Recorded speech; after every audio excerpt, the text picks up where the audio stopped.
الله الرحمن الرحيم.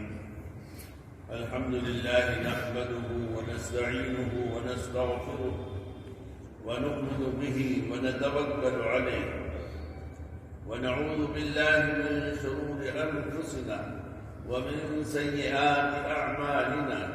من يهده الله فلا مضل له ومن يضلله فلا هادي له. ونشهد أن لا إله إلا الله وحده لا شريك له.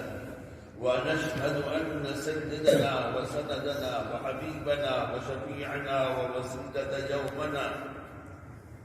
ووسيلة يومنا وغدنا محمدا عبده ورسوله صلى الله تبارك وتعالى عليه وعلى آله وصحبه وبارك وسلم تسليما كثيرا كثيرا. أما بعد، فأعوذ بالله من الشيطان الرجيم. بسم الله الرحمن الرحيم. يا أيها الذين آمنوا اتقوا الله وكونوا مع الصادقين. صدق الله مولانا العظيم. وقال النبي صلى الله عليه وسلم: ألا إن في الجسد مضغة إذا صلحت صلح الجسد كله وإذا فسدت فسد الجسد كله ألا وهي القلب.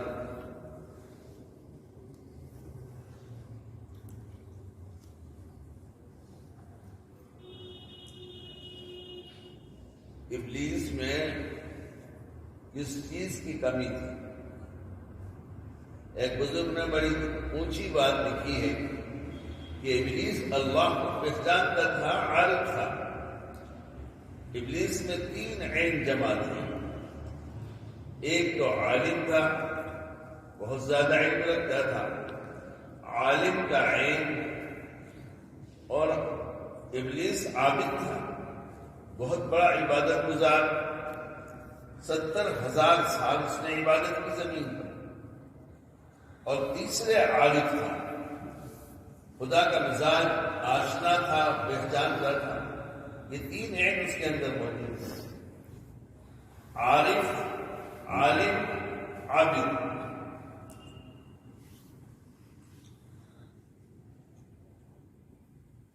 ایک عین کی کمی تھی جس کی وجہ سے گمراہ ہوا اور دربار سے نکال دیا گیا. وہ یہ کہ خدا کا عاشق نہیں تھا. خدا کا عاشق نہیں تھا. عالم تھا، عابد تھا، عارف تھا، مگر خدا کا عشق نہیں تھا، عاشق نہیں تھا. اگر اللہ سے محبت و تعلق ہوتا تو جس وقت کہا گیا جھک جاؤ تو سب سے پہلے جھک جاتا. اس لیے کہ محبوب کے حکم کے بعد چاہنے والا کبھی چھپ چرا نہیں کرتا، وہ اطاعت اور تسلیم کا راستہ اپناتا ہے. چنانچہ ابلیس نے سرکشی کی اور کہا کہ آپ نے مجھے نکال تو دیا، لیکن اب میں جاؤں گا دنیا میں. لَأَقْعُدَنَّ لَهُمْ صِرَاطَكَ الْمُسْتَقِيمَ. میں آپ کے بنائے ہوئے سیدھے راستے پر بیٹھ جاؤں گا اور پھر آپ کے بندوں کو آگے سے، پیچھے سے، دائیں سے، بائیں سے گمراہ کروں گا، سیدھے راستے سے بھٹکاؤں گا، ہر طرف سے ان کو خواہشات میں مبتلا کروں گا، آرزوؤں میں مبتلا کروں گا، ان کو گمراہی کے راستوں پر ڈال دوں گا. اس طرح طرح کی چیزیں ان کے لیے مزین کر کے، سجا کر پیش کروں گا. شیطان کا ایک بہت بڑا ہتھیار مختلف اعمال کو، برائیوں کو خوشنما بنا کر، خوبصورت بنا کر پیش کرنا بھی ہے، جس میں قرآن کریم میں نقل کیا گیا: فَزَيَّنَ لَهُمُ الشَّيْطَانُ أَعْمَالَهُمْ. ان لوگوں کے لیے ان کے برے اعمال کو شیطان نے بہت خوبصورت بنا کر پیش کیا. ان لوگوں کے لیے ان کے برے اعمال، خراب اعمال کو شیطان نے بہت خوبصورت بنا کر کے پیش کیا. یہ سارے کام میں دنیا میں کروں گا. خدا کے سامنے اسی سرکشی کے الفاظ اس نے کہے کہ جواب بھی اسی لب و لہجے میں دیا گیا. اور یہ جواب دنیا کے تمام سرکش انسانوں کے لیے بھی ہے، تمام سرکش جناتوں کے لیے بھی ہے. جو جواب قرآن کریم میں ابلیس کو دیا گیا وہ یہ ہے کہ ٹھیک ہے، تو کہتا میں دنیا میں جا کر گمراہ کروں گا، سیدھے راستے پر بیٹھ جاؤں گا، تو ہم سے بھی سن لے: لَأَمْلَأَنَّ جَهَنَّمَ مِنْكَ وَمِمَّنْ تَبِعَكَ مِنْهُمْ أَجْمَعِينَ. میں تجھ سے اور تیرے پیچھے چلنے والوں سے دوزخ کی آگ کو بھر کر دوں گا۔ میں تجھ سے اور تیرے پیچھے چلنے والوں سے دوزخ کی آگ کو بھر کر دوں گا۔ اس نے کہا تھا لأقعدن، لام اور نون تاکید کے ساتھ کہ میں ضرور بیٹھ جاؤں گا اور یقیناً گمراہ کروں گا۔ تو اللہ نے بھی تاکید کے ساتھ کہا کہ بے شک ہم بھی یقیناً دوزخ میں ڈال کر رہیں گے، تجھ کو بھی اور تیرے پیچھے چلنے والوں کو بھی۔ تکبر، غرور، سرکشی، انانیت، دوسروں کو حقیر سمجھنا شیطانی صفات ہیں۔ تکبر، غرور، سرکشی، نافرمانی، بغاوت، انانیت، دوسروں کو حقیر سمجھنا شیطانی صفات ہیں۔ حیوانی اور شیطانی صفات کا فرق یہاں ٹھہر کر ایک ذرا باریک بات سمجھنے کی کوشش کیجیے کہ ایک طرف حیوانی صفات ہیں اور دوسری طرف یہ شیطانی صفات ہیں۔ حیوانی صفات شیطانی صفات کے مقابلے میں اللہ کی نگاہ میں کم ناپسندیدہ ہیں۔ حیوانی صفات شیطانی صفات کے مقابلے میں اللہ کی نگاہ میں کم ناپسندیدہ ہے۔ شیطانی صفات اللہ کو زیادہ ناپسندیدہ ہیں۔ شیطانی صفات اللہ کو زیادہ ناپسندیدہ ہیں۔ اس فرق کو حدیث شریف سے میں آپ کو ایک مثال دے کر سمجھاتا ہوں۔ حیوانی صفت ہے بے لگام ہو کر خواہشات کی تکمیل۔ حیوانی صفت ہے بے لگام ہو کر خواہشات کی تکمیل کرے، خواہشات کو پورا کرے۔ انسان میں اگر یہ صفت آئے اور وہ بے لگام ہو کر اپنے نفس کی چاہتوں کو پورا کرے، انسان بے لگام ہو کر اپنے نفس کی چاہتوں کو پورا کرے، زناکاری، حرام کاری کے راستے پر چلا جائے، یہ تو بہت بری حرکت ہے، بہت برا راستہ ہے، اس پر وعیدیں ذکر کی گئی ہے۔ لیکن ایک حدیث میں جو حضرت ابو ذر غفاری رضی اللہ تعالی عنہ سے منقول ہے، رسول اکرم صلی اللہ علیہ وسلم کے سامنے ارشاد فرمائے من قال لا الہ الا اللہ دخل الجنہ، جو ایمان لایا، جس نے کلمہ پڑھا، وہ جنت میں جا کر کے رہے گا۔ تو حضرت ابو ذر غفاری رضی اللہ تعالی عنہ نے فوراً سوال کیا کہ اے اللہ کے رسول، اگر وہ زنا کرے، بدکاری کرے، چوری کرے تو بھی وہ جنت میں جائے گا؟ یعنی اتنے بڑے بڑے گناہوں کے باوجود جنت میں جائے گا؟ تو آپ نے فرمایا کہ ہاں، چاہے وہ زنا کرے، چوری کرے۔ 3 مرتبہ ہی سوال جواب ہوا۔ آخر میں آپ سب فرمایا رغم انف ابی ذر، ابو ذر کی ناک خاک آلود ہو، تم کتنا ہی زور کیوں نہ لگا لو، اللہ کا یہ فیصلہ ہے کہ ایمان لانے والا چاہے وہ بدکار اور چوری کیوں نہ ہو، چور ہی کیوں نہ ہو، اللہ اس کو کسی نہ کسی وقت جنت میں داخل کرے۔ حیوانی صفت زناکاری ہے، اس کے سلسلے میں سب سے زیادہ سچی زبان نے کہا کہ زنا کا گناہ کسی سے ہو گیا تب بھی اللہ اس کو جنت میں داخل کرے گا۔ دوسری طرف شیطانی صفت ہے تکبر، غرور، فخر کرنا، اللہ کے بندوں کا حقیر سمجھنا۔ اس کے بارے میں رسول اکرم صلی اللہ علیہ وسلم نے ارشاد فرمایا لا يدخل الجنة من كان في قلبه مثقال حبة من خردل من کبر، فرمایا وہ انسان جنت میں داخل نہیں ہوگا جس کے دل میں رائی کے دانے کے برابر تکبر ہے۔ وہ انسان جنت میں داخل نہیں ہوگا جس کے دل میں رائی کے دانے کے برابر بھی تکبر ہے۔ ایک طرف یہ فرمایا کہ زنا کرنے والا جنت میں چلا جائے گا، دوسری طرف فرمایا کہ تکبر کرنے والے کو اللہ ہرگز جنت میں داخل نہیں فرمائے گا۔ اس کے لیے دوزخ کا فیصلہ کر دیا گیا ہے ان الذين يستكبرون عن عبادتي سيدخلون جہنم داخل، جو لوگ تکبر کی وجہ سے ہماری عبادت سے الگ کٹ جاتے ہیں، جو لوگ تکبر کی وجہ سے ہماری عبادتوں سے الگ کٹ جاتے ہیں، وہ عنقریب منہ کے بل دوزخ کی آگ میں ڈالے جائیں گے۔ تکبر کرنے والوں کے سلسلے میں ذکر فرمایا ان کو دوزخ کی آگ میں ڈالا جائے گا، اور جب تک وہ غرور و کبر صاف نہ ہو جائے ان کو نکالا نہیں جائے گا۔ یہ فرق آپ محسوس کیجیے، حیوانی صفت بہت بری چیز ہے، اس میں کوئی دو رائے نہیں، لیکن شیطانی صفت اس سے زیادہ بری چیز ہے۔ اس لیے بھی کہ حیوانی صفت جس کے اندر ہے، جو جانوروں جیسی حرکتیں اور گندے کام کرتا ہے، اس کے دل کے اندر ندامت، شرمندگی ہوتی ہے، پشیمانی ہوتی ہے.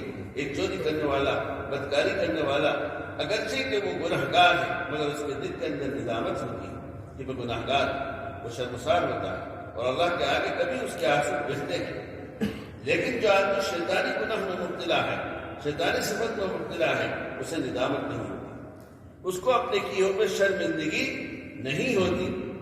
اس لیے کہ تکبر اور غرور جس انسان کے اندر ہے وہ تو یہ سمجھتا ہے کہ میں ہی صحیح ہوں اور دوسرے سارے لوگ غلط ہیں. تو جس کے اندر غرور ہوگا اس کو توبہ کی توفیق عام طور پر نہیں ملتی. جس کے اندر غرور، تکبر، گھمنڈ، بڑائی ہوگا اس کو توبہ کی توفیق عام طور پر نہیں ملتی. حیوانی صفت میں ہے اس میں ندامت ہوتی ہے، اور شیطانی صفت جس کے اندر ہوتی ہے اس کو عام طور پر توبہ کی توفیق جلدی نہیں ملتی. اس لیے کہ وہ سمجھتا ہے کہ سب سے بڑے تو ہم ہیں، سب سے اچھے تو ہم ہیں. تکبر کیا ہے؟ تکبر کی یہی حقیقت حدیث میں پاک میں ذکر کی گئی ہے. رسول اکرم صلی اللہ علیہ وسلم سے ایک صحابی نے پوچھا، اللہ کے رسول، ایک شخص یہ چاہتا ہے کہ اس کے کپڑے اچھے ہوں، اس کے جوتے خوبصورت ہوں، تو کیا یہ تکبر ہے؟ آپ نے فرمایا کہ ہرگز نہیں، یہ تکبر نہیں. ان اللہ جمیل ویحب الجمال، اللہ خوبصورت ہے اور خوبصورتی کو پسند فرماتا ہے. پھر فرمایا کہ تکبر کی حقیقت یہ ہے، الکبر بطر الحق وغمط الناس، کہ تکبر کرنے والا وہ ہے جو حق کو چھپا لیتا ہے.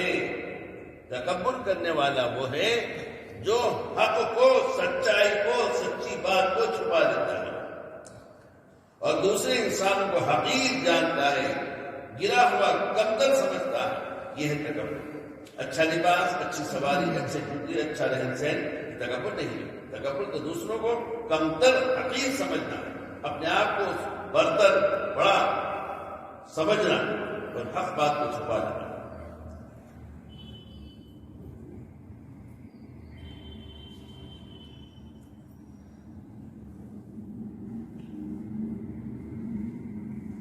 یہ ہے وہ چیز جس کو حدیث میں بیان کیا گیا کہ آدمی اپنے کو برتر اور دوسرے کو کمتر سمجھے. یہ تکبر ہے اور تکبر کرنے والا بہت بڑی غلط فہمی میں مبتلا ہوتا ہے. اس لیے عام طور پر اس کو توبہ کی توفیق نہیں ہوتی. وہ سمجھتا ہی نہیں کہ مجھ سے گناہ ہو رہا، مجھ سے غلطی ہو رہی، تو پھر توبہ کہاں؟ وہ تو سمجھتا ہے کہ سارا کاروبار ہماری برکت سے چل رہا ہے.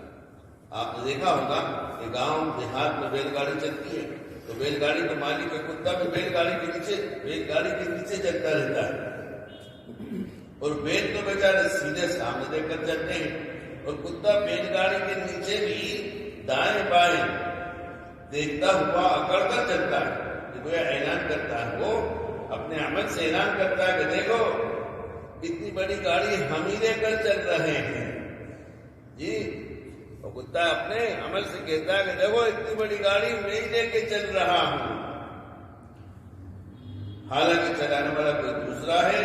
یاد رکھنا میرے بھائیوں، علم اور دولت اور شہرت، علم، دولت، شہرت، کسی بھی نعمت پر غرور انسان اسی وقت کرے گا جب وہ سمجھے کہ یہ نعمت میری ہی وجہ سے مجھ کو ملی، میں اس قابل ہوں کہ مجھے تو یہ ہونی چاہیے، میری تو حیثیت یہ ہے، میں تو ایسی کیٹیگری کی ہوں کہ مجھے ہونی چاہیے.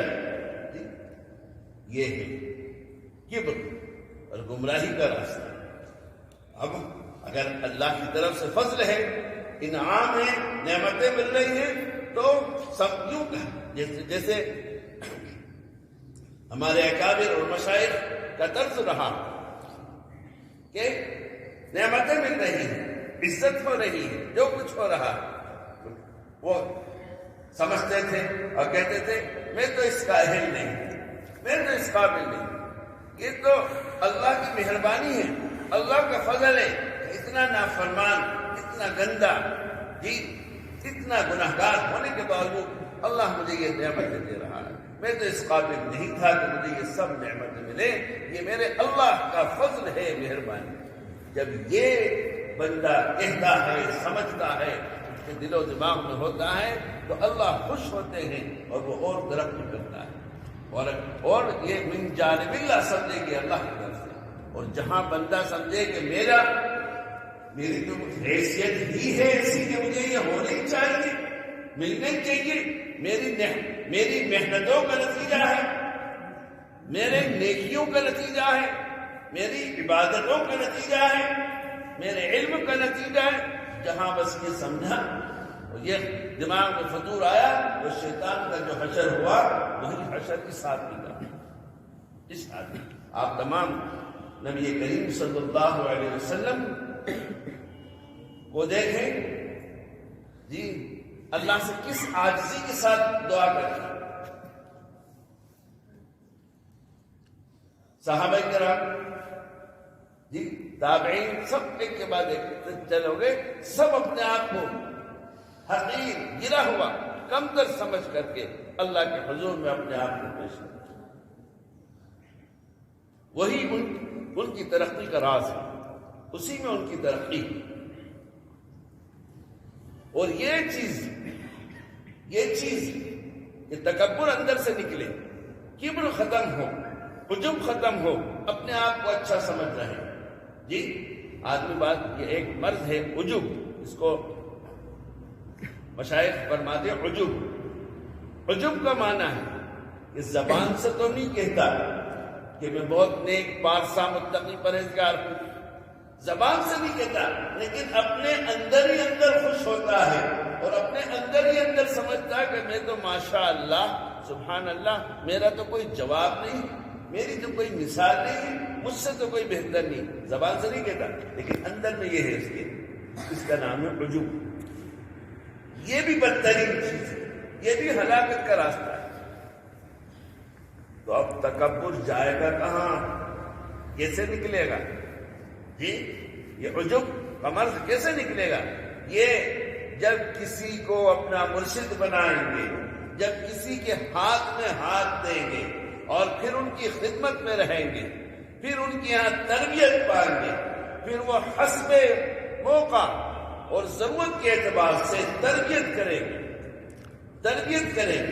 جیسے ڈاکٹر جی اس مریض کا چیک اپ کر کے وہ سمجھ لیتا ہے کہ ہاں یہ مرض ہے، یہ بیماری ہے، اس کو یہ ڈوز دینا، یہ ٹریٹمنٹ دینا، یہ دوائیں دینا، وہ لکھتا ہے۔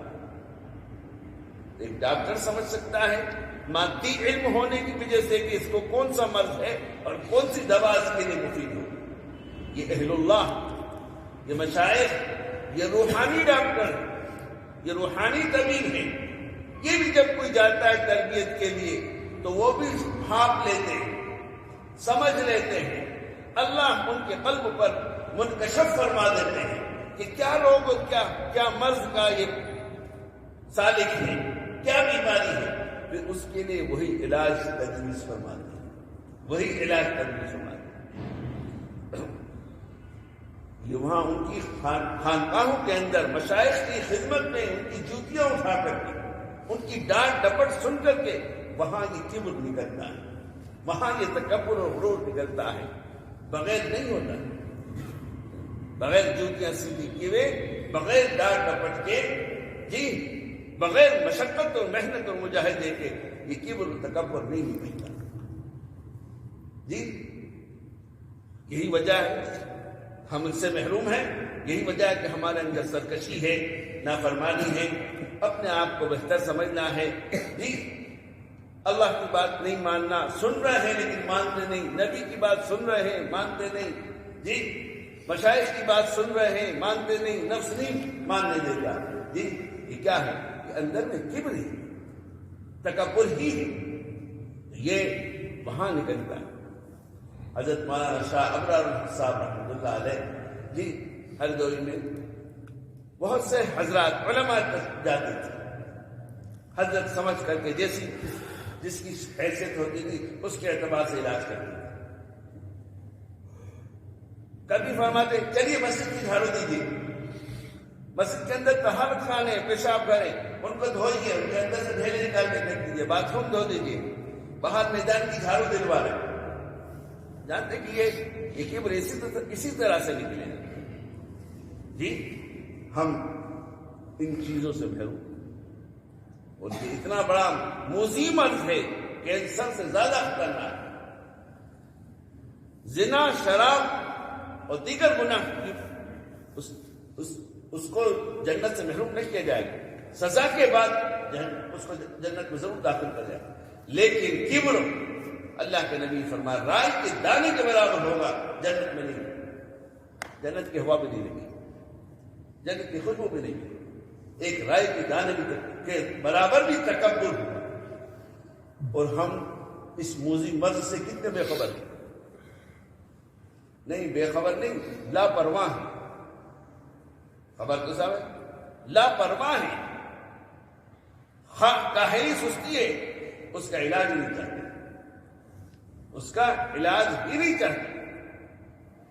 جب علاج چاہتے ہی نہیں تو کریں گے کیسے؟ اور جب علاج کریں گے نہیں تو یہ موذی مرض نکلے گا کیسے؟ نکلیں گے نہیں۔ آج ساری دنیا کے اندر، جی علم دنیا کے اندر سارا جو ٹکراؤ اور انتشار ہے یہ اس کبر ہی کی وجہ سے، اس تکبر ہی کی وجہ سے۔ اگر یہ ختم ہو جائے جو ہمارے مشائخ کے اندر تواضع و عزت انکساری وہ عام ہو جائے اہل علم کے اندر، تو میاں امن ہی امن، کوئی فساد، کوئی بگاڑ، کوئی ٹکراؤ، کچھ بھی نہ۔ یہ تکبر ہی ہے جو رکاوٹ ہوتا ہے۔ آئی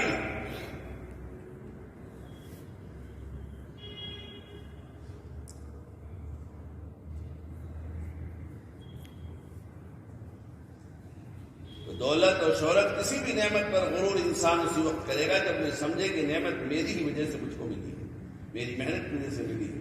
جو انسان یہ سمجھے گا کہ دینے والا اللہ ہے وہ کبھی غرور میں مبتلا نہیں۔ جو یہ سمجھے گا کہ اللہ دینے والے ہیں، عزت اللہ دیتے ہیں، اللہ علم دیتے ہیں، اللہ دولت دیتے ہیں، اللہ آل اولاد کی نعمت دیتے ہیں، اللہ کے علاوہ کوئی دینے والا نہیں، خدا کے علاوہ کوئی چھیننے والا نہیں۔ پوری دنیا کا کسی کو نفع پہنچانا چاہے اللہ کی مرضی نہ ہو نہیں پہنچا سکتی، اور پوری دنیا کسی کو نقصان پہنچانا چاہے اور خدا کی مشیت نہ ہو کوئی بال بیٹا بھی نہیں کر سکتا۔ وَإِن يَمْسَسْكَ اللَّهُ بِضُرٍّ فَلَا كَاشِفَ لَهُ إِلَّا هُوَ وَإِن يُرِدْكَ بِخَيْرٍ فَلَا رَادَّ لِفَضْلِهِ۔ ارشاد فرمایا اے آدم کی اولاد، اگر کوئی مصیبت تجھ کو پہنچ جائے تو اللہ کے سوا کوئی دور نہیں کر سکتا، اور اگر اللہ کوئی نعمت دینا چاہے تو اس کو بھی کوئی روک نہیں سکتا۔ تو دینے والا اللہ، عبادت کی توفیق اللہ دیتے ہیں، انسان کو محنت سے نہیں ملتی۔ عرض یہ کر رہا تھا کہ شیطانی صفات حیوانی صفات سے بھی زیادہ اللہ کو ناپسند ہیں۔ شیطانی صفات نہایت خراب، نہایت گندے، جی حیوانی صفات وہ اتنے برے نہیں اللہ کے نزدیک جتنے شیطانی صفات اللہ کے نزدیک برے ہیں اور ناپسندیدہ ہیں۔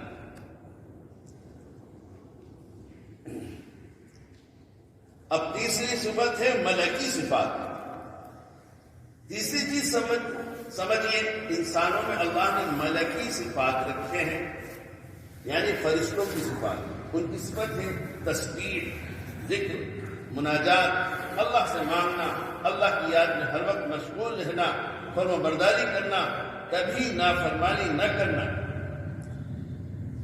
یہ بھی صفت اللہ نے انسان کے اندر رکھی ہے۔ لا يعصون اللہ ما امرهم ويفعلون ما يؤمرون۔ یہ صفت بھی انسان میں رکھی گئی ہے کہ وہ اپنے آپ کو گناہوں سے بچائے اور تسبیح میں اور عبادت میں مصروف ہے۔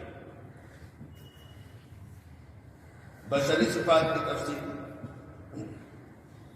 چوتھی صفت جو انسان میں رکھی گئی ہے وہ بشری صفات ہے، جو فرشتوں کی صفت سے بھی آگے کی چیز ہے۔ چوتھی صفت جو انسان میں رکھی گئی ہے وہ بشری صفات ہے، جو فرشتوں کی صفت سے بھی آگے کی چیز ہے۔ بشری صفات یعنی انسان کی صفات، جب انسان کے اندر بشریت کی صفات پیدا ہو جاتی ہیں، جو اصل خصوصیات ہیں بشر کی، یعنی اللہ کی طرف رجوع ہونا، اللہ سے محبت کرنا، اللہ کے سامنے عاجزی کرنا، اللہ سے اپنا تعلق توڑنا، جب یہ صفات انسان کے اندر آ جاتی ہیں تو اس کا مقام فرشتوں سے بھی آگے بڑھ جاتا ہے، اس لیے کہ فرشتوں کو ذکر اور مناجات کی وہ لذت حاصل نہیں ہے جو اس دنیا میں بندہ بشر کو حاصل ہوتی ہے۔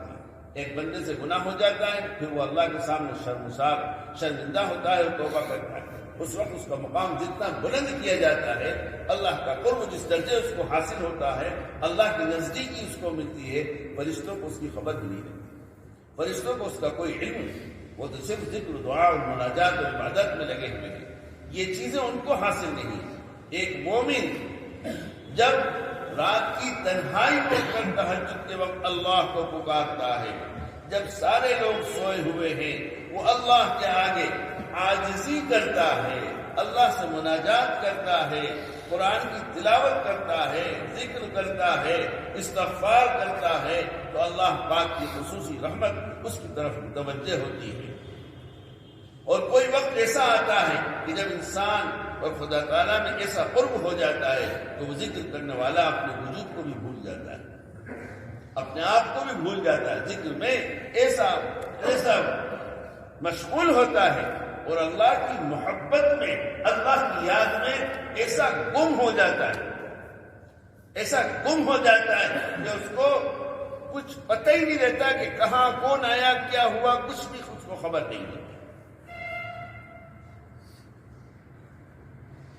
اس لیے جب ذکر کریں، جو لوگ ذکر کرتے ہیں ان کو ذکر سے پہلے دعا کرنی چاہیے، اے اللہ آپ کی مہربانی سے آپ کا نام لوں گا، آپ اپنا نام میری زبان سے ادا کروا رہے ہیں، تو اے اللہ یکسوئی کے ساتھ آپ کا نام لوں، یکسوئی کے ساتھ آپ کا ذکر کروں، ہر طرف سے دھیان ہٹ جائے، خالص آپ ہی کی توجہ الی اللہ کے ساتھ، آپ کے دھیان کے ساتھ ذکر کرو، تواضع انکساری کے ساتھ ذکر کرو، اور پیارے اللہ آپ کی محبت میں ڈوب کر، آپ کی محبت میں مست ہو کر، آپ کی محبت میں گم ہو کر کے، اے اللہ اس طرح سے میں ذکر کروں، یہ نعمت مجھے عطا فرما، یہ دعا کر کے پھر ذکر کرنا چاہیے۔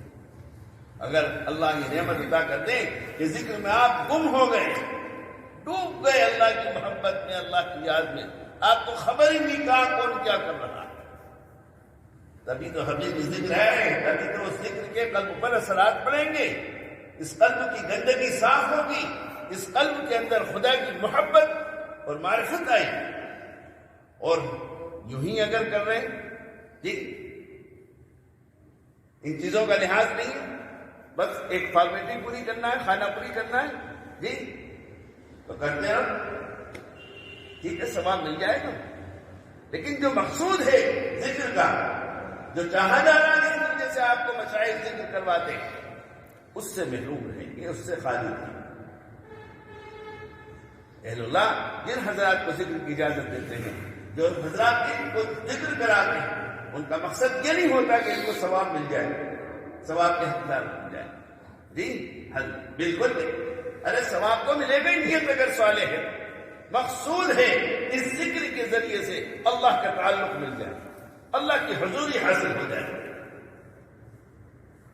یہ تبھی حاصل ہوگا۔ حضرت مولانا شاہ عبد الغنی پھول رحمۃ اللہ علیہ تھانوی کے خلیفہ تھے، بہت بڑے بزرگ اللہ والے، رات کو بہت جلدی اٹھ کر عبادت مشغول ہو جاتے تھے، اشراق تک وظیفے اور ذکر میں مشغول رہتے تھے۔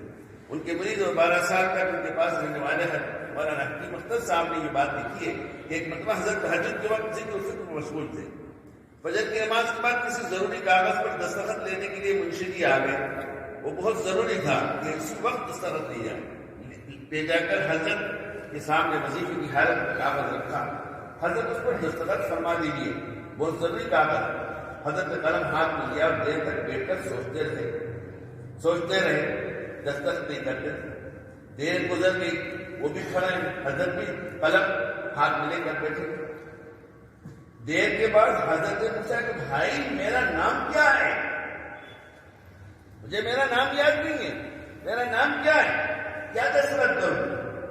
دیکھیے یہ اللہ کی محبت میں گم، اللہ کی محبت میں ڈوب گئے تو اپنے سے بھی بے خبر، اپنے سے بھی بے خبر، ہمارا ذکر ایسا ہے کہ مچھر آ جائے تو باخبر، مکھی آ جائے تو باخبر، ٹھیک؟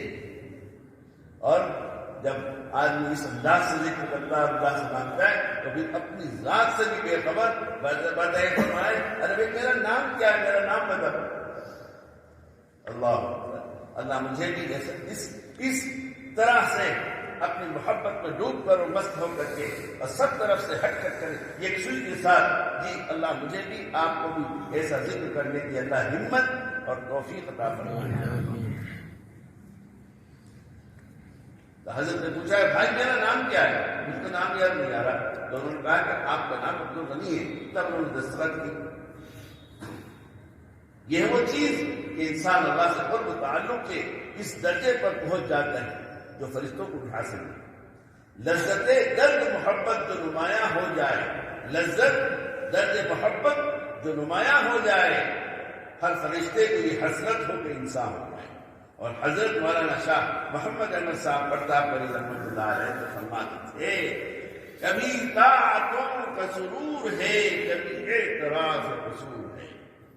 کبھی طاعتوں کا سرور ہے، نیک اعمال کی لذت اور مزہ آتا ہے، اس میں مست ہو جاتا ہوں جی۔ اور کبھی یہ حال ہوتا ہے کہ اپنے گناہوں کا، اپنی غلطیوں کا، اپنی کوتاہیوں کا حضور خدا بندی میں اقرار کرتا ہوں، اعتراف کرتا ہوں جی۔ دونوں کتنی محمود نعمتیں ہیں۔ میں آپ سوچیں اپنے آپ کو آنکھ بند کر کے تنہے بیٹھے، یہ نعمت، یہ کیفیت مجھے حاصل ہوئی۔ میں بھی تو انسان ہوں، میں بھی تو بندہ ہوں، میرے اندر بھی تو یہ کیفیت ہونی چاہیے۔ کبھی طاعتوں کا سرور ہے، کبھی اعتراف قصور ہے ملک کو جس کی نہیں خبر، وہ حضور میرا حضور ہے۔ کسی کو نہیں خبر، پورے ملک کے رہنے والوں کو نہیں معلوم کہ میرا حضور کیا ہے، میری حضوری کہاں ہے، میں کس کے حضور میں ہمدن ہر وقت، ہر لمحہ، ہر سیکنڈ حاضر رہتا ہوں، کسی کو خبر نہیں۔ ہر وقت قیامت تک، ہر وقت اللہ کی یاد میں، اللہ کی محبت میں، اللہ کے دھیان میں ڈوبا ہوا رہتا ہوں، ایک لمحے کے لیے بھی اللہ سے غافل نہیں۔ یہ ہے حضوری کا مطلب۔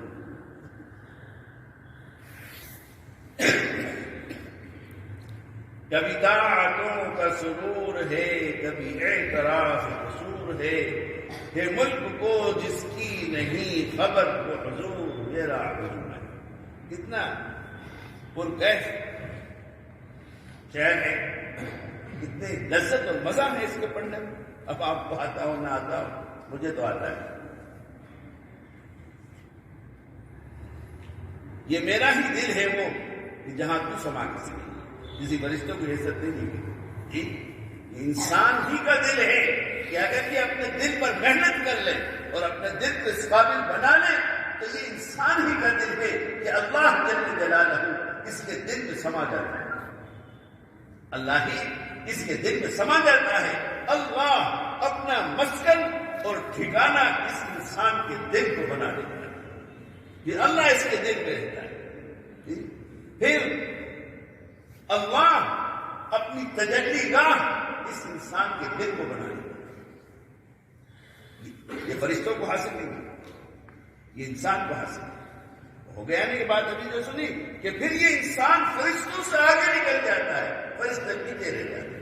لیکن شرط ہے میرے پیاروں کہ اپنے دل کو ایسا دل بنا لیں، ایسا دل بنا لیں کہ اللہ کو پسند آ جائے اور اللہ سمجھ لے کہ ہاں یہ میرے قابل ہو گیا، اب یہ میرے رہنے کے قابل یہ دل بن گیا، یہ میری تجلی گاہ بنانے کے قابل اس دل ہو گیا، میں اب اس میں سما جاؤں، یہ دل اس قابل ہو گیا۔ اس لیے فرمایا اللہ جل جلالہ و من والو 24 گھنٹے میں ہم سب کے دلوں کو 360 مرتبہ 360 50 اور 10 360 مرتبہ 24 گھنٹے میں میرے تمہارے ہر ایک کے دل کو اللہ دیکھتا ہے۔ سوچو کتنا پیار ہے اس اللہ کو مجھ سے. بہت ہم بے غیرتی کے ساتھ کہہ دیتے ہیں نا، نافرمانی کر رہے ہیں، گناہ کر رہے ہیں جی، وہ کہتے ہیں ارے مولانا کیا ڈراتے رہتے ہو، دھمکاتے رہتے ہو، وہ تو بڑا رحیم ہے، بڑا رحمان ہے، کریم ہے، غفور الرحیم ہے، کیا ڈراتے رہتے ہو، نقطۂ نواز ہے. اب ایک وقت یہ دیکھو، یہ ہے ان کی رحمانی. کیا غرض ہے اس اللہ کو تمہارا میرا دل دیکھنے کی؟ کیا غرض ضرورت ہے اس کو کہ وہ میرا تمہارا دل دیکھے؟ اور وہ بھی ایک بار، 2 بار، 10 بار، 360 مرتبہ روزانہ 24 گھنٹے میں دیکھ رہا ہے کہ میرا کیا یہ دل اس نے بنا لیا کہ میں اس کے قلب میں سما جاؤں، میں اس کے قلب میں داخل ہو جاؤں، میں اپنا مسکن اور ٹھکانہ اس کے دل کو بنا لوں، اپنی تجلی گاہ اس کے دل کو بنا لوں. وہ اتنا بڑا رحمان رحیم و کریم ہے کہ 360 مرتبہ دیکھتا ہے. آپ کا کتنا ہی لاڈلا پیارا چہیتا بیٹا ہو، 1 بار، 2 بار، 4 بار، 10 بار بدماشی اور نافرمانی کرے، آپ تھک جائیں اور آپ اس کی طرف دیکھنا ہی پسند نہیں کریں. کوئی چیز اس کو نہیں دے، لیکن وہ اللہ قربان جائیں ہم اس کے رحمان الرحیم کریم. مجھے بھی شرم آنی چاہیے، غیرت آنی چاہیے. کیسا میرا رب مہربان ہے مجھ پر، کیسا رحیم اور کریم ہے، پھر بھی میں اس کی نافرمانی کرتا ہوں، پھر بھی میں اس کے ساتھ سرکشی اور بغاوت کرتا ہوں. ڈوب مرنا چاہیے.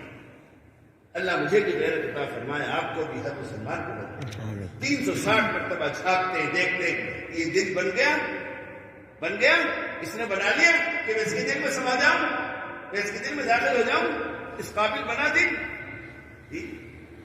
آپ جی اپنے لیے رہنے کی جگہ کیسی پسند کرتے ہیں؟ صاف ستھری ہو، صاف شفاف ہو، سب کچھ ٹھیک ٹھاک. وہ اللہ جس دل میں رہے گا وہ اللہ گندے دل میں آ جائے گا.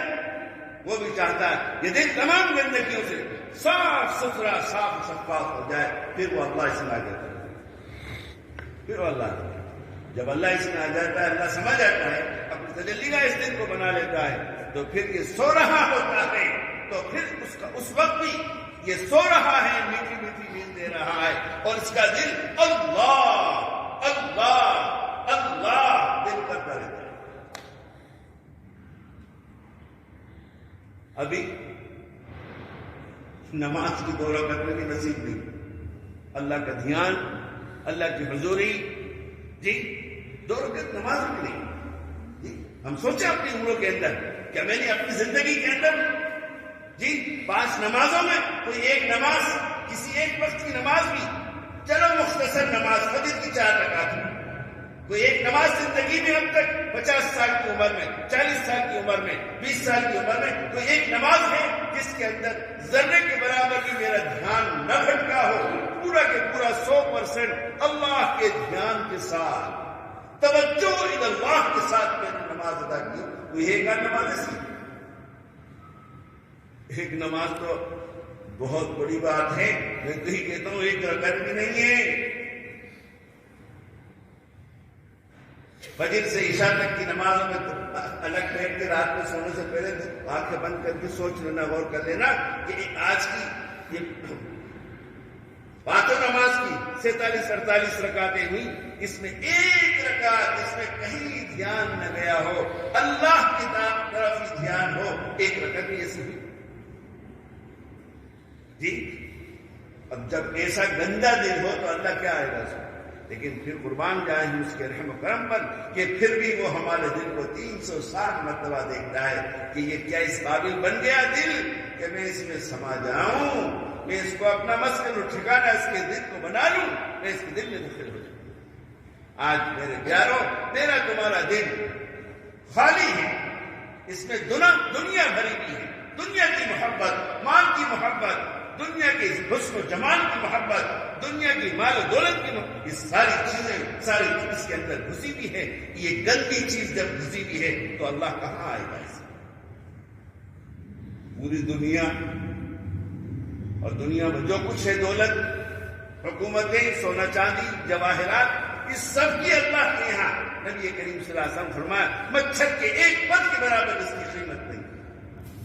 مچھر کے 1 پت کے برابر اگر ہوتی تو کافی کو 1 گھٹ پانی پینے کو ملے.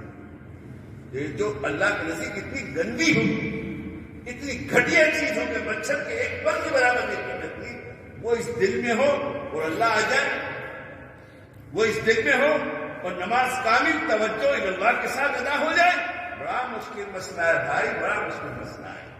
یہ اصلاحی مجالس، یہ خانقاہوں کے اندر جانا، اہل اللہ اور مشائخ کی صحبتوں میں جانے کی جو بات کہی جاتی ہے کہ اہل اللہ کی صحبت میں جائیں، ان کی مجلسوں میں شریک ہوں، ان کی صحبت میں معیت میں ہیں۔ اسی لیے تو قرآن نے کہا یا ایھا الذین آمنوا اتقوا اللہ وکونوا مع الصادقین، ایمان والو اللہ سے ڈرو اور سچوں کے ساتھ رہو، یعنی اہل اللہ کے ساتھ رہو، اولیاء اللہ کی صحبت میں رہو۔ بلکہ یہاں تک کہ فرمایا اتنا رہو، 2-4 دن سے کام نہیں چلے گا، اتنا رہو اہل اللہ کے پاس، ان اللہ کے محبوب اور مقرب بندوں کے پاس اتنا رہو کہ تم بھی ان جیسے بن جاؤ۔ اتنا لینے کی تاکید کی گئی۔ جی ہم کو ہفتے میں 1 گھنٹہ بھی بھاری پڑتا ہے، وہ 1 گھنٹہ بھی بدیانت داری کے ساتھ پورا نہیں، 10 منٹ لیٹ آ رہے ہیں، 15 منٹ لیٹ آ رہے ہیں، جی 20 منٹ لیٹ آ رہے ہیں، بتائیے کیا مقصد حاصل ہونا تو یہ چاہیے کہ صبح سے بلکہ 1 دن پہلے سے فکر سوار ہو جائے، کل صبح مجھے جانا ہے، خانقاہ میں پہنچنا ہے، مجلس میں شریک ہونا ہے۔ ایسا نہ ہو کہ غفلت کی وجہ سے مجھے دیر ہو جائے اور مجلس شروع ہو جائے اور کچھ حصہ بیان کا نکل جائے اور میں محروم ہو جاؤں۔ ہر ایک وقت سے پہلے موجود ہوں، اور بلکہ مجلس میں بیٹھنے سے پہلے وضو کر کے 2 رکعت نماز پڑھ کے صلاۃ حاجت پڑھ کے اللہ سے مانگے، اے اللہ میں اس مجلس کے اندر آپ نے مجھے پہنچایا ہے، اس خانقاہ کی اصلاحی مجلس میں آپ نے پہنچایا ہے، اے اللہ میں یہاں آیا ہوں اپنی روحانی بیماری کے علاج کے لیے، اپنے دل کو ٹھیک کرنے کے لیے، اے اللہ میں جب مجلس میں بیٹھوں تو اللہ میرا دھیان نہ بھٹکے، میرے خیالات ادھر نظر نہ ہو، کامل توجہ کے ساتھ دل کے کام سے اللہ نے مجھے سننا نصیب فرما اور ساتھ ساتھ مجھے عمل کرنا بھی نصیب فرما۔ اے اللہ اگر یہ آپ نے عطا کر دیا تو رفتہ رفتہ میری روحانی بیماریوں کا علاج ہوتا چلا جائے، ہوتا چلا جائے۔ لیکن کون اتنے اہتمام کے ساتھ 1 دن پہلے سے تیاری کر رہا ہو مجلس میں آنے کی، پھر یہاں آ گئے جی اور یہاں آ کے فکر مند ہیں جی، اور 2 رکعت پڑھ کے اللہ کے سامنے رو رہے گر رہے، اتنی جلدی آئے، مجلس شروع ہونے سے اتنی جلدی آئے، اتنے پہلے آئے کہ 2 رکعت نماز پڑھ کے رو رہے گر رہے مانگ رہے، اس کے بعد مجلس بیٹھے۔ بتائیے اگر اس طریقے سے بیٹھا جائے مانگ کر کے تو کیا اللہ کی رحمت سے بعید ہے کہ ہمارا مقصد پورا نہیں ہوگا، مجلس کا مقصد حاصل نہیں ہوگا؟ آج اتنے سال ہو گئے ہمیں آتے آتے، ہم کہاں ہیں؟ جہاں تھے بھائی، جتنی دیر مجلس سے بیٹھتے ہیں اتنی دیر دل و دماغ پر اثر رہتا ہے، یہاں سے نکل کے چلے گئے باہر، ختم، جہاں ہے وہی بے ڈھنگ کا عمل، نافرمانی، گناہوں والا، سنتوں کے خلاف وہی عمل چل رہا۔ اور کیا ہوا؟ کہاں سے آ رہا ہوں؟ اصلاحی مجلس سے آ رہا ہوں، اصلاحی نہیں ہو رہی تو ہوگی کہاں؟ جب ایسے غفلت کے ساتھ بیٹھا جائے تو کہاں سے اصلاح؟ آپ عدالت میں جائیں گے جج کے سامنے اور ایسے غفلت کے ساتھ اس کے سامنے کھڑی ہوئیے، دھکے دھکے نکال دے، دنیا کا حاکم بھاگ نکال دے گا دھکے دھکے، تو وہ تو شہنشاہ عالم ہے، خلاق عالم ہے، اور وہ تو ایسا بے نیاز ہے کہ اس کو حاجت و ضرورت نہیں میری تمہاری۔ جو بندہ ایسی غفلت اور بے طلبی کے ساتھ، لاپرواہی کے ساتھ بیٹھے مجلس میں، بتائیے اس کو کیا حاصل ہونا ہے؟ کیا زندگی میں انقلاب کر پائے گا؟ کیا اس اعمال کے اندر اصلاح ہوگی؟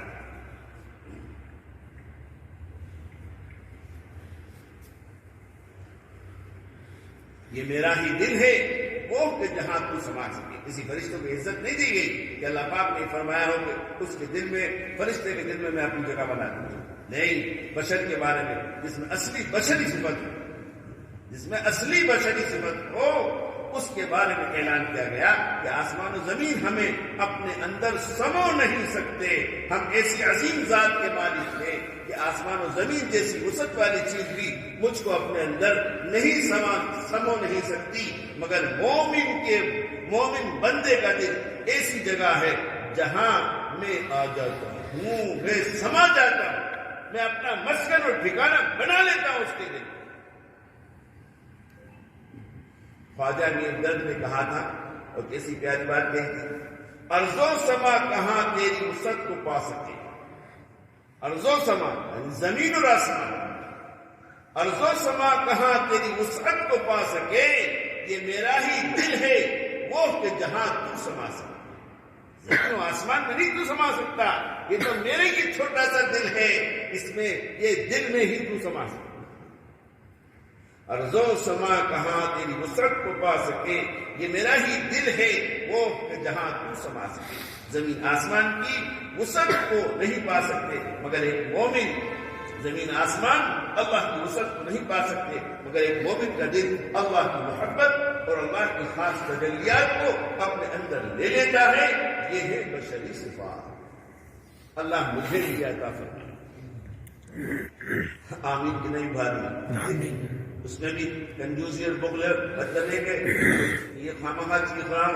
آپ کا دل و دماغ یہاں حاضر نہیں ہے، آپ باہری گشت کر رہے ہیں. ورنہ ایسی مبارک بات کہی جائے، ایسا دعائیہ جملہ کہا جائے، آمین نہ نکلے. ابھی کہا جاتا اللہ تم سب کو کروڑ پتی بنا دے، پوری مسجد کو جگاؤ. ارے کروڑ پتی اللہ زبان کی منہ میں گھس کر اللہ بنا دے، قبول کر. آمین آمین 3 بار کہی. اور یہ بشری صفات مل جائے کوئی اس کی قدر و قیمت ہی نہیں ہے، استہزار ہی نہیں. اس لیے آمین بھی نہیں نکلے زبان سے. اے ہے کیا بے کسی ہے ہمارے اندر. علامہ اقبال نے اسی حال میں کہا ہوگا غالباً. انہوں نے کہا تھا قلب میں سوز نہیں، قلب میں سوز نہیں، روح میں احساس نہیں. قلب میں سوز نہیں، روح میں احساس نہیں. تم کو ذرا بھی پیغام محمد کا احساس ہے. تم کو ذرا بھی پیغام محمد کا احساس ہے. اس لیے کہ قلب میں سوز ہی نہیں. سوز کہتے ہیں جلن کو. روٹی کی گرم بھاپ لگ جاتی ہے، تپیلے کی ڈھکن کھولنے میں بے احتیاطی ہو گئی، وہ تپیلے میں پک رہا تھا، اس کی بھاپ لگ جائے تو جلن ہوتی ہے. تو اس کو تو ہم سمجھتے ہیں اور اس کی تکلیف میں بے چین ہو جاتے ہیں. جلن، سوز کے معنی جلن. اور روح میں احساس بھی نہیں، روح محسوس بھی نہیں کر رہی. جسم کے جس حصے سے روح کا کنیکشن ختم ہو جاتا ہے، اس میں سوئی بھی چباؤ، چھری بھی چلاؤ، تلوار بھی چلاؤ، کوئی اثر نہیں ہوگا. پیرالیسس کیا ہے؟ پیرالیسس کیا ہوتا ہے؟ مرض ہے. فالج کا اٹیک ہوتا ہے، سونی تو ہوتا ہے، ہاتھ اٹھتا ہی نہیں، پیر اٹھتا ہی نہیں جی. اس میں کچھ بھی چھپا پتہ ہی نہیں. کیوں بھائی؟ یہ ایک پیر میں ایک ہاتھ میں ذرا سا چبا دو اور چٹکی توڑ لو تو پتا ہوتا ہے، تڑپ جاتا ہے. اس میں کیوں نہیں تڑپ رہا؟ کیوں؟ ادھر جس میں احساس ہے، حس ہے، اس کا روح سے کنیکشن ہے، اس لیے اس کو احساس ہو. سوئی چبا دو چلاتا ہے، زور سے سوئی چبا دو اس کو تو چلاتا ہے. اس کا روح سے کنیکشن ہے. اور یہ جو پیرالائسس کے اندر یہ عادت ہر نکما ہو گیا، بیکار ہو گیا ہے، اس کا روح سے کنیکشن ختم ہو گیا. اس لیے اس کے اندر احساس نہیں. میرے پیاروں، یہی حال تمہارا میرا ہے کہ ہمارے اندر روحانیت نہ ہونے کی وجہ سے روح بیمار، لاحق ٹی بی کا جو 3rd درجے کا مریض ہوتا ہے. ڈاکٹر کہتے ہیں اب کچھ نہیں ہے، دعا کرو، سیوا کرو، ان کی خدمت کرو.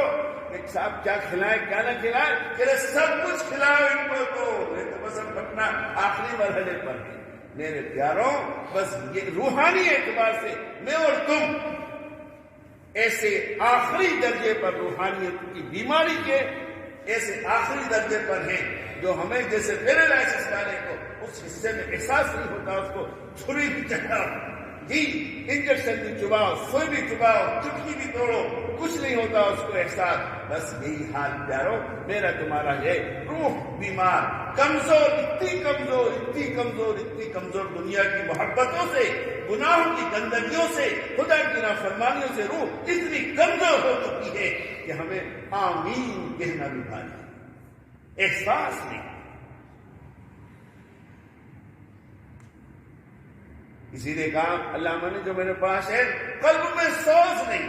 کبھی اللہ کا حکم ٹوٹ جائے، سنت نبوی چھوٹ جائے، جی درد ہوا، احساس ہوا، من بگڑ گیا، کھانا اچھا نہیں لگ رہا، نیند نہیں آ رہی، کوئی سنت چھوٹ گئی، کبھی یہ کیفیت ہوئی؟ جی کبھی ہوئی کیفیت؟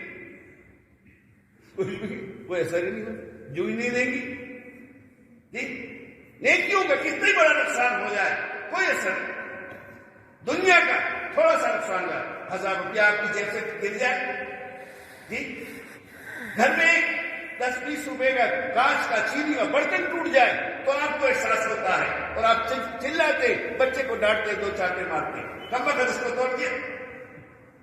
لیکن اللہ کا حکم ٹوٹتا ہے، نبی کی سنت چھوٹتی ہے، کوئی درد نہیں ہوتا، کوئی احساس نہیں ہوتا، کوئی افسوس نہیں ہوتا، کوئی غم نہیں ہوتا۔ اسی کو علامہ اقبال نے کہا، قلب میں سوز نہیں، روح میں احساس ہے، تم کو ذرا بھی پیغام محمد کا احساس ہے۔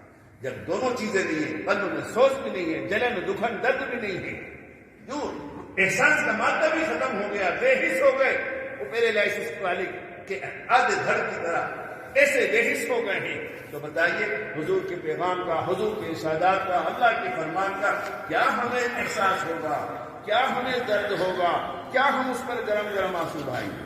جی حضرت خواجہ معین چشتی اجمیری رحمۃ اللہ علیہ جی وضو کے اندر پیروں کی انگلیوں کا خلال کرنا بھول گئے، جان بوجھ کے نہیں، بھول گئے، آواز آئی، یاد آ گئی، کامانند نہیں، ہم سے محبت کا دم بھرتے ہیں، ہماری سنت چھوڑتے ہیں، لرز گئے، 7 دن تک روتے رہے، استغفار کرتے رہے، توبہ کرتے رہے۔ اس زمانے کے علماء مشائخ آتے تھے اور تسلی دیتے تھے، حضرت اللہ معاف کر دے گا، آپ نے جان بوجھ کر نہیں کیا ہے، اللہ بڑا رحمان و رحیم ہے، آ کے تسلی دے رہے، جی تشفی دے رہے، دھرس بنا رہے ہیں اور رو رہے ہیں، ہائے کیا جواب دوں، نبی کو کیا منہ دکھاؤں گا، ایک سنت چھوڑی، قلب میں سوز ہے، درد ہے، روحانی بیماری نہیں ہے نا، روح صحت مند ہے، روح صحت مند ہے۔ 7 دن تمہارے یہاں تو کوئی مر جائے تو 3 دن رو کے چپ ہو جاتے ہو، بہت بلندیوں بات چلی جاتی ہے، اور ایک سنت کے درد ہونے پر 7 دن تک کے اس کا ماتم اور غم بنا رہے ہیں۔ حضرت فضیل بن عیاض رحمۃ اللہ علیہ وضو کے اندر ایک وضو کو 3 کے بجائے 2 بار دھویا، ہر وضو کو 3 بار دھونا سنت ہے، ایک بار کم دھویا، 2 ہی بار دھویا، بعد میں جب یاد آ گئی تو اپنے نفس کو مخاطب ہو کیا جائے اور کم بخاطب، آج نبی کی ایک سنت چھڑا دی، چل اب تجھے سزا دیتا، تجھے اب روزانہ 250 رکعت نفل روز تجھے پڑھنا ہے، 250 رکعت نفل روز تجھے پڑھنا ہے، تو نے آقا کی ایک سنت چھڑائی۔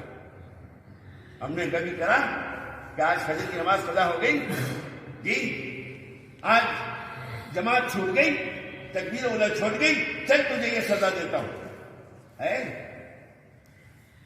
بچے کو دے کے بھیجا تھا 5000، وہ اگر گم ہو گئے، ضائع ہو گئے تو اس کو سزا دیں گے، لیکن اپنے آپ کو خدا کی نافرمانی اور سنت نبی کے ترک ہونے پر اپنے آپ کو سزا دیتے ہیں۔ سزا سے مراد یہ نہیں ہے کہ اپنے آپ کو ڈنڈا لے کے بھڑ جاؤ، مارو، فٹافٹ مارو کہ اس میں کیا تھا سزا کا، ہاں سزا یہ نہیں ہے۔ حضرت خان رحمۃ اللہ علیہ فرماتے ہیں سزا کا مطلب یہ ہے کہ اپنے حیثیت کے اعتبار سے اپنے لیے مقرر کر اتنی رکعت نفل پڑھوں گا، اتنی قرآن کی تلاوت کروں گا، روز کا جو معمول ہے اس سے ایکسٹرا، جی آج چائے نہیں پیوں گا، آج کھانا نہیں کھاؤں گا، جی اتنا روپیہ اللہ کے نام پر صدقہ کروں گا، یہ ہے سزا، یہ ہے علاج۔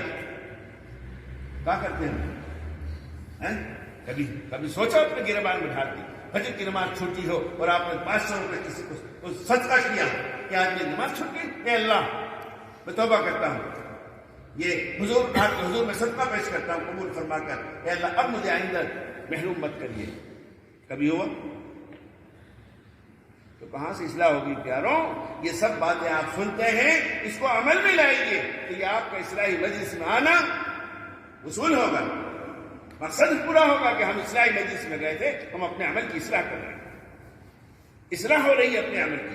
اور اگر آپ اصلاح نہیں کرتے، جہاں ہیں وہیں ہیں، جہاں ہیں وہیں ہیں، تو ٹھیک ہے، قیامت تک کی بھی اگر عمر مل جائے آپ کو اور آپ اسی اصلاحی مجلس میں آئے سنتے رہے، ثواب مل جائے گا، ہدایت نہیں ہوگی، زندگی میں انقلاب نہیں آئے گا، روحانی بیماریوں سے چھٹکارا نہیں ملے گا، اللہ کی محبت، اللہ کی معرفت، اللہ کا تعلق حاصل نہیں ہوگا۔ اس لیے میں یہ عرض کرتا ہوں، پہلے بھی کہہ چکا ہوں، ہر ہفتے کی آپ کی اصلاحی مجلس میں آنے کے بعد، پھر یہاں سے جانے کے بعد اگلے ہفتے تک آپ کے عملی زندگی کے اندر کچھ نہ کچھ اصلاح آپ کو کرنی چاہیے۔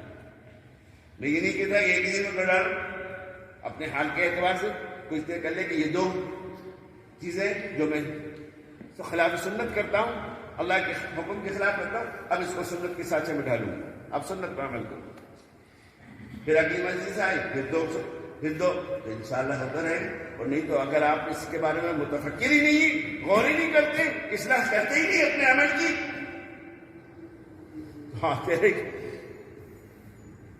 قیامت تک کی بھی عمر مل جائے، کچھ نہیں ہونے کا، کچھ حاصل نہیں۔